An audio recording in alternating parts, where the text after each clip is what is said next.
La región de la rodilla se extiende desde el límite inferior del muslo hasta un plano horizontal que pasa a un través de dedo por debajo de la tuberosidad anterior de la tibia. En la cara anterior palpamos el relieve de la rótula. Desde su vértice, el tendón rotuliano, que va a insertarse en la tuberosidad anterior de la tibia. En ambos lados palpamos los cóndilos femorales. En la cara posterior se observan los límites del hueco popliteo. La vena safena externa desemboca, en este nivel, en la vena poplitea. En la profundidad se palpa el pulso de la arteria poplitea. En la región posterior de la rodilla hallamos el rombo popliteo. Son sus límites. Por arriba y por fuera el bíceps crural. Por arriba y por dentro los tendones del semitendinoso y semimembranoso. Por debajo y por dentro el gemelo interno y por fuera el gemelo externo. Resecando la aponeurosis, ubicamos los elementos musculares. El bíceps por arriba y por fuera, el semitendinoso y semimembranoso por arriba y por dentro, y los gemelos externo e interno por debajo. Abordamos el contenido del rombo popliteo. Separamos en primer término la vena safena externa.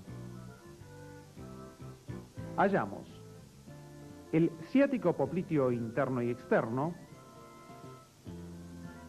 la vena poplitea y por último en la profundidad la arteria poplitea.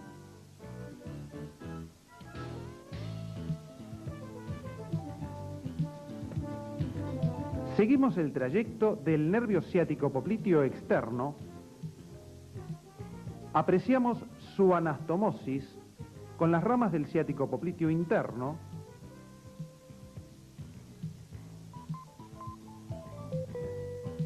y descendiendo en la preparación, al separar las porciones proximales de los gemelos, descubrimos, en primer término, el accesorio safeno externo. En la profundidad, el nervio ciático popliteo interno. Seguimos su trayecto descendente hasta el anillo del músculo sóleo. La arteria femoral se dirige de adelante hacia atrás, atravesando el anillo de inserción distal del tercer aductor. Aborda de esta forma el rombo popliteo. En la maqueta se ilustran las ramas que la arteria poplitea destina a la articulación. Dirigiéndonos en la profundidad de la preparación, las ramas articulares superiores e inferiores.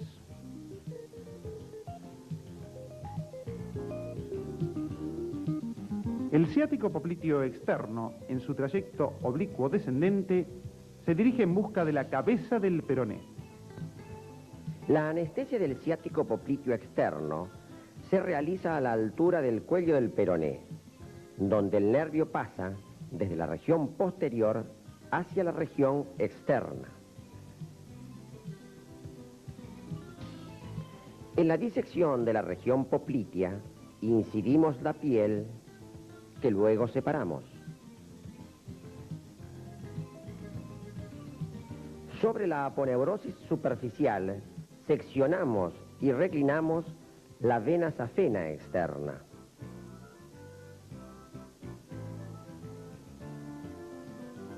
Incidimos longitudinalmente la aponeurosis superficial y la llevamos hacia los costados.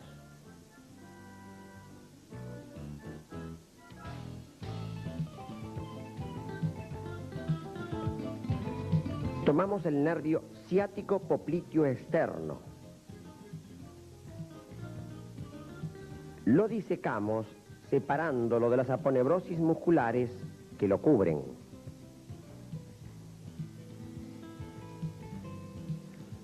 Ciático popliteo externo, lo señalamos, accesorio del safeno externo o safeno peroneo, tomamos el nervio ciático popliteo interno, lo reclinamos, nos dirigimos hacia la vena poplitea, la separamos para poder llegar a la arteria poplitea en la profundidad.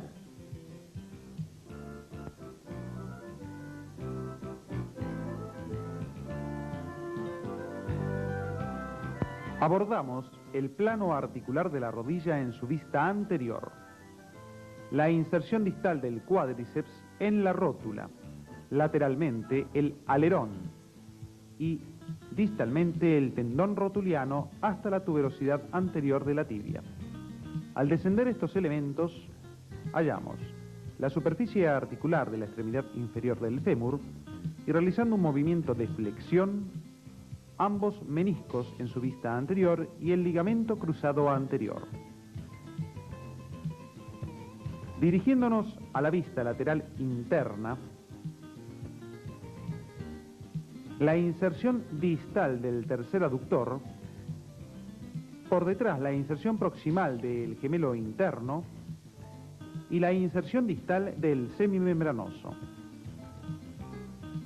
El ligamento lateral interno de forma triangular con borde anterior libre y flexionando la rodilla, el menisco interno, su relación de proximidad con el borde anterior del ligamento interno. Las inserciones distales del sartorio, recto interno y semitendinoso constituyen la pata de ganso superficial. La vista en la articulación en la región interna nos permite ubicar el semitendinoso, el recto interno y el sartorio. Las tres inserciones se dirigen hacia la tibia para constituir la pata de ganso superficial. En la vista posterior de la región articular, el tendón proximal del gemelo interno y externo, el tendón proximal del músculo popliteo y la inserción distal del semimembranoso. Las fibras de refuerzo oblicuas posteriores de la cápsula articular. La inserción distal del semimembranoso se realiza en forma peculiar mediante tres grupos de fibras. Tomando el tendón del semimembranoso, lo traccionamos. Queda expuesto el grupo anterior, las fibras directas o descendentes y las fibras oblicuas recurrentes, la pata de ganso profunda. Abordando el plano articular externo, hallamos la inserción proximal del gemelo externo y la inserción distal del bíceps. Entre ambos, la situación del ligamento lateral externo. Al flexionar la rodilla, su relación de proximidad con el menisco externo.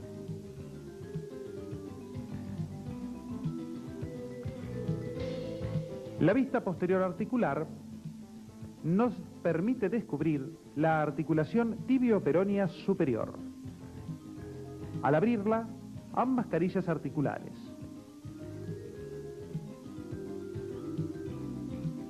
Descendiendo en la región tibio-peronea, la membrana interósea, ligamento a distancia que une ambos huesos, tibia y peroné. Retomando la vista anterior de la rodilla, el paquete adiposo anterior y al flexionarla, el ligamento adiposo que se dirige al espacio intercondilio. Al realizar la sección de ambos cóndilos de la extremidad inferior del fémur, los separamos. Se expone de esta manera los meniscos externo e interno separados de los platillos tibiales. La sección parasagital de la rodilla sitúa el corte transversal del menisco externo. Los movimientos de flexión y extensión son acompañados por los deslizamientos de los meniscos.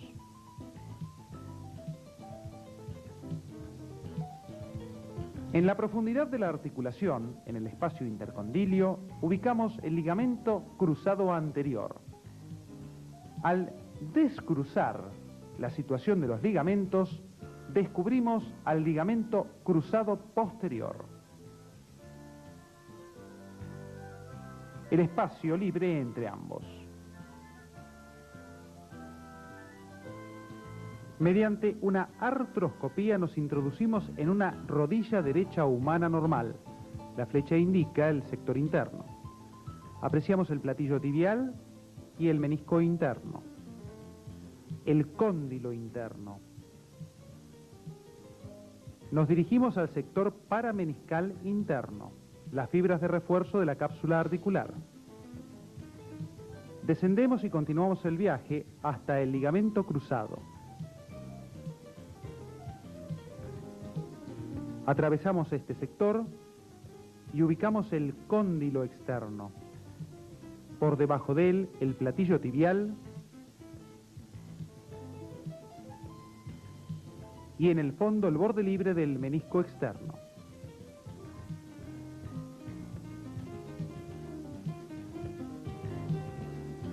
Realizada la repleción del sistema sinovial, tomamos el cuádriceps y la rótula y los descendemos. Descubrimos, por encima del fondo de saco sinovial, un músculo, el tensor de la sinovial, que se fija en el fondo de saco subcuadricipital que seccionamos. Apreciamos el sector correspondiente a la rótula que ha sido resecada.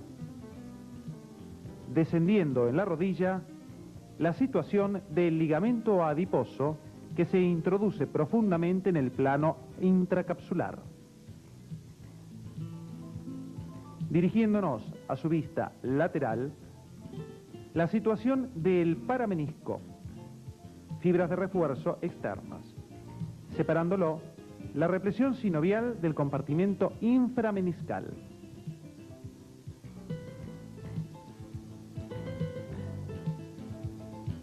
En la cara posterior de la rodilla, reclinamos el músculo gemelo. Descubrimos la cápsula articular que hemos desinsertado. La descendemos. Subyacente a los casquetes fibrosos de la cápsula articular, la repleción sinovial. La punción intraarticular en la rodilla se efectúa en la cara lateral, a los lados del tendón rotuliano, con la rodilla en flexión. En los movimientos de la rodilla, la flexión aproxima la cara posterior de la pierna hacia el muslo y desciende la rótula. La extensión sitúa la pierna en la línea de prolongación del muslo. La rotación se realiza en forma pasiva con la pierna flexionada hacia afuera y hacia adentro.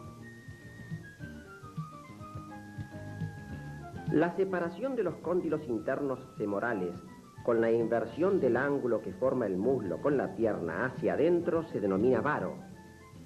La aproximación de los cóndilos con el ángulo obtuso abierto hacia afuera se llama valgo.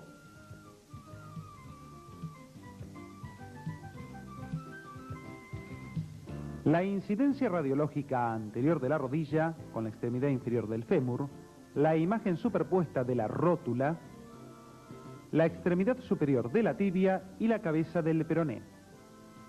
El correlato óseo en idéntica posición, la extremidad inferior del fémur, en la que detallamos el cóndilo externo, la cara anterior de la rótula, la extremidad superior de la tibia y la cabeza del peroné. Retomamos la incidencia radiológica. En el perfil, ambos cóndilos femorales, el perfil de la rótula, la extremidad superior de la tibia y el peroné. El correlato óseo de esta posición, el cóndilo externo, la rótula, la extremidad superior de la tibia y la cabeza del peroné.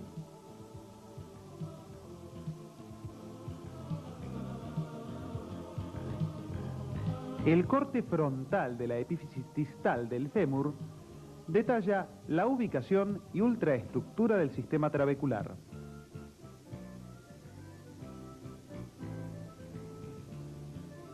La rótula, hueso sesamoideo, visto en su cara anterior y ahora en su cara posterior o articular destinada a la garganta de la polea femoral. En la extremidad superior de la tibia, en su vista anterior, detallamos la tuberosidad anterior de la tibia, las espinas de la tibia y la superficie preespinal. Por último, ambos platillos tibiales. En la vista posterior, ubicamos la superficie retroespinal y siguiendo el platillo tibial externo, la superficie articular destinada a la cabeza del peroné.